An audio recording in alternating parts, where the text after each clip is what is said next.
What is up, everybody? Let's see if this is working now. Alright, I recorded this once, but realized the mic was not working, which, if you did watch the Digging Deep episode of Thor, I apologize. After the first game, my computer updated, and it set the default microphone to the one that's currently right here, the one I'm poking at right there. I looked really slow for a second, and that doesn't pick me up very well. So I had to change it, redo this, and I kept the other games because I really didn't want to do them again.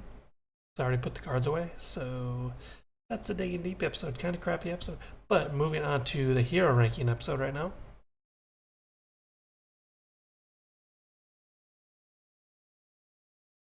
I'm a little laggy in this camera. Anyways, let's move on. We are doing Thor's hero ranking. We're going to start with this hero as we always do. It is a 4. It is a 1/2/2, hand size of 4, hit points of 14. Now, I like the stat line. It's not my favorite, 1, 2, 3. I like 1, 2, 3. Or whatever. 1, 2, 3, anywhere on this. That's what I like. His abilities have at the response after you engage a minion, draw 2 cards. His pack is really revolved around minions, which is okay. Hand size 4, but every time a minion comes into play, whether it's the villain phase or a hero phase, you get to draw 2 cards. So by the time you come back to your turn, you could have 6 cards, possibly 8 if you play a card that gets you another card, like one we'll talk about later. So that's a 4. Next we are moving on to Odin's Son. Odin's Son I put as a 2. It's a 4 recovery, and then the action is worthy. Action, search your deck and discard pile from Mjolnir or Jonathan, upgrade and add it to your hand. Shuffle your deck, limit once per round. Now this is kind of like almost a setup ability, which is kind of why it's down on the 2, but it's also not, because you can use it throughout the game, whether or not you had to use Mjolnir for a resource to put out some extra damage or something like that for whatever reason. But yeah, that's why it's a 2 on there. Moving on to Lady Sif. Lady Sif I put as a 2. She's a 4 cost, 2/2/3 wild resource. Her response after Lady Sif enters play, ready Thor or Odin's Son. I find this card very situational. Like, if there's nothing else to play and I can afford it, and I've already used Thor, I can reuse him again for another reason. Heck, you could even heal twice with this card. And 2/2 is still pretty good, but 4 cost, I mean, makes sense. 2/2/3s are usually around 4, but I think it's the ability that really sets it off for me. Moving on to Defender of the Nine Realms. Defender of the Nine Realms I put as, where is it? A 3. Now this card I think is one of its bread and butters. It's a 0 event. Thwart, discard cards from top of the encounter deck until you discard a minion. Put that minion into play, engage with you, remove 3 threat from a scheme. Now, of course, this it all has to deal with who the villain is, and if they have a lot of villains in their deck. If not, it's not that great of a card. But it removes 3 threat from a scheme, which I use a lot, and it gets you 2+ card using Thor's have at the ability. So this is a good way to get extra cards and also to get minions out there and remove threat. Moving on to 4 Asgard, which I actually put as a 1. 1 cost event, alter ego action, search your deck and discard pile for a card with the Asgard trait and add it to your hand, shuffle your deck. I don't think I'd use this one at all. No, I don't think I did. But I mean, I can understand, like, if there's a certain card you want, like Hammer Throw. No, Hammer Throw's not. There's one here. Like if you want the Asgard or God of Thunder, there we go. That's what I was thinking of. If you want God of Thunder to get that extra resource build out there, then it's a decent card. Moving on to, what was next? Hammer Throw. Hammer Throw I put as a 3.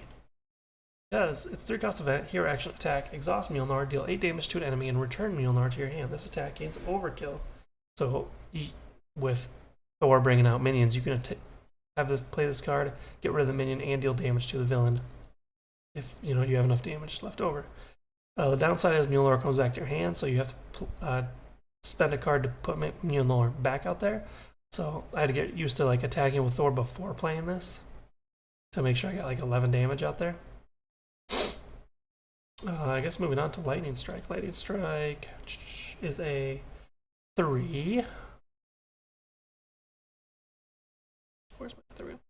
As a one cost event, hero actions spend X energy where resources deal X damage to the villain and each may engage with you. This stack ignores tough status cards if you have the aerial trait. This can be a very good card, especially when trying to clear minions if you have a lot of energy resources. I think I had like 7 once, and I played it and I was able to defeat the minion at that with that as well. So this can be a very, very powerful card as long as you have the energy resources to use it.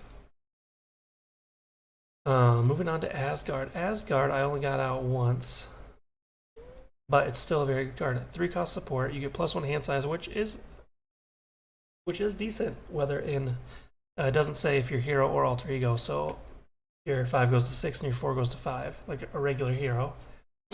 But I feel like it's not needed unless you can play it, because as long as you keep pulling minions out or minions keep coming out, your hand size is going to be roughly 6. Unless you're playing a villain with no villain minions at all, then you're going to have some problems. God of Thunder is another 3. Now, most of just resource cards, I usually just put as a 2 because you put them out and then you just have a resource, which is fine. Resource is cool. 2 cost upgrade, hero resource, exhaust God of Thunder, generate an energy resource. The reason I bumped it up to a 3 is because you use energy for lightning strike. So if you have both of these out right away, you already got two free energy resources to use for lightning strike, when you already have to use 1 resource of any type to just play the card in general. Moving on to Mjolnir, the bread and butter of Thor, I think. Restricted, yeah, Thor gets +1 attack and gains aerial trait, so his 2 goes to 3, which is always nice. This allows you to do a bunch of other stuff with your other cards. Ignores tough statuses with the aerial trait. Doesn't say remove tough statuses though, so that's something I need to look into. Can't do hammer throw without Mjolnir. There's another one here. I don't know what the other one was. Anywho, but yeah, good number of Thor's cards revolving around Mjolnir, so you need that out on the field. So that's why that's a 4. Then moving on to his helmet. His helmet is a 3 because 2 cost upgrade, you get +5 hit points. Who doesn't love hit points? He already has 14, bump it up to 19. Get an endurance on there, which I got one game. 22 health. Oh, I love health. Then you can just take it all the damage, all you want. It's amazing. I love it. So that is all of Thor's hero cards ranked. Now, I really enjoyed playing with him. I can't wait to play him with different villains to see how he puts up. I used Musion Formula that had a good stack of minions inside the deck, so his deck was pretty good for that scenario. Overall, he gets an 8 out of 10. I enjoyed playing him. I can't wait to play more with him, like I said. Please let me know what you think of his cards, which one is a mandatory play besides Mjolnir, and what do you least play, like my this one right here. I can't even remember it because I didn't play it at all. Please like and subscribe, it helps the channel. And I guess we'll see you next week for whichever hero we're doing. I'm not quite sure yet, but we'll see you then. Deuces.